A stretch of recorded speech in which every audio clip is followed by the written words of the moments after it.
driving the brand new engine, the SkyActiv X, on the Mazda 3.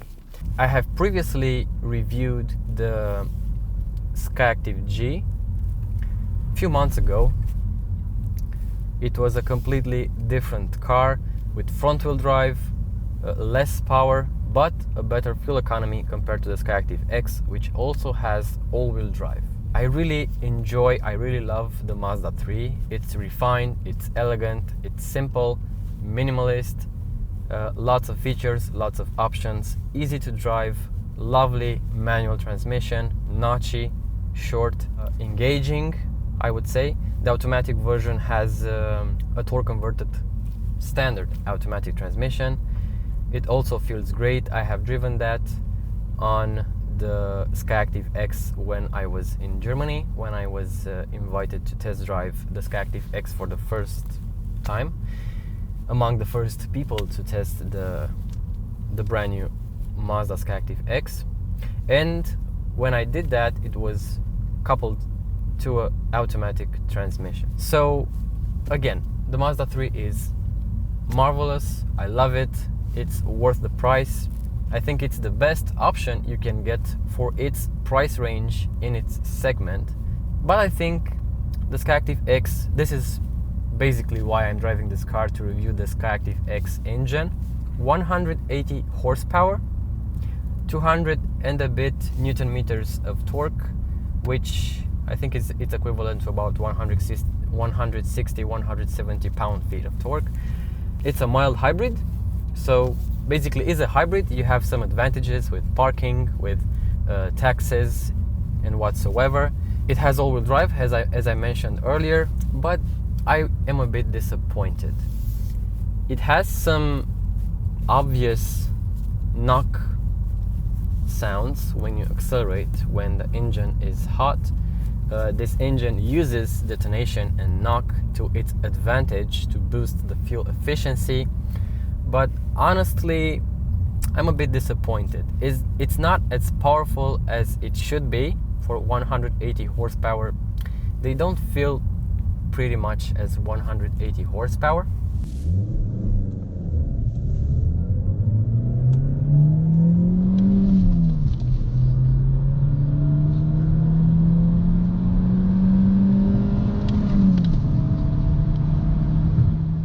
And fuel consumption isn't that great.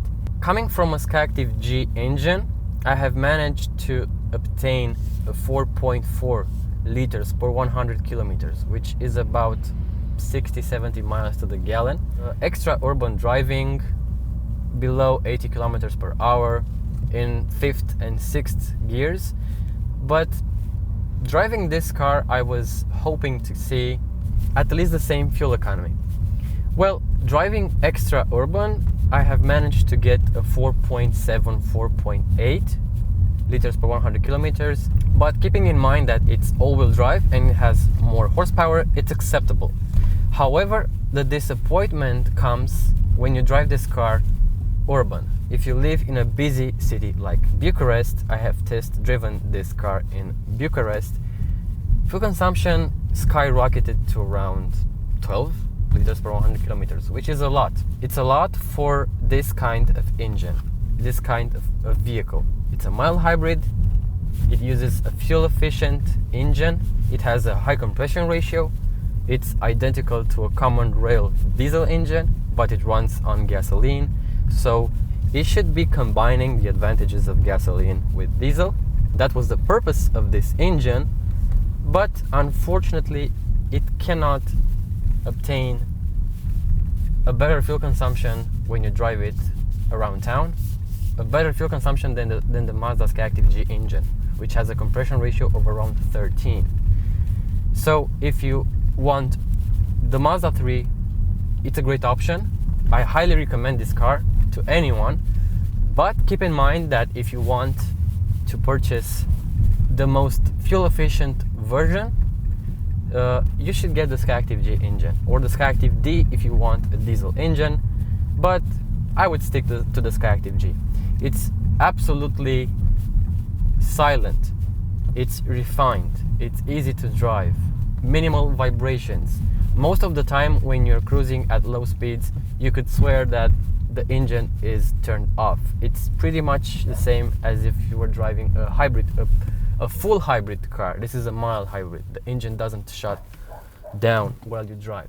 So you should keep that in mind. And a few words about the SkyActiv X engine. It uses GPF, a gasoline particulate filter, but it's not mainly used for emission purposes.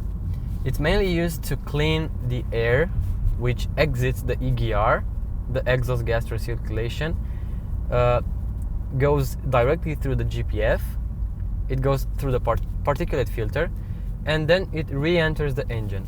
Basically, it's a process which purifies the recirculated air before it enters again the engine. That's because the engine requires clean air to run. It needs an air-fuel ratio of around 30 to 1. The stoichiometric, or the ideal fuel ratio, air-fuel ratio, is around 14.7 to 1. But in our case, we need a lean mixture. Lean mixture means excess air. It needs basically a lot more air, twice as much as if you were running on a stoichiometric ratio. That's how they managed to achieve the 16.3 compression ratio. So it's pretty interesting to see that. It's the first time I'm seeing such an engine. It's the first time I'm seeing a GPF mounted right before exiting the EGR, and it's also pretty interesting to see an engine which runs on excess air 30 to 1, around 30 to 1. So thumbs up for Mazda for trying new kinds of engines, new types of combustion. They're basically doing their best to save the gasoline engine. And by the way, this engine uses an electric supercharger to fill that gap, that excess air. It's not basically naturally aspirated. It behaves like a naturally aspirated engine, but it uses an electric supercharger which gives the engine excess air so it can run on a lean mixture. It's pretty interesting. From an engineering point of view, this is a masterpiece. But in real world situations, extra urban driving is okay, fuel economy is okay, but driving around town doesn't make this car the best option. This is my opinion after driving this car for around 600 kilometers, and I'm a bit disappointed on the performance side. Other than that, again, I love the car. I highly recommend it. If you have any further questions, you can leave them down below. Thank you for watching, and I'll talk to you guys in the next episode.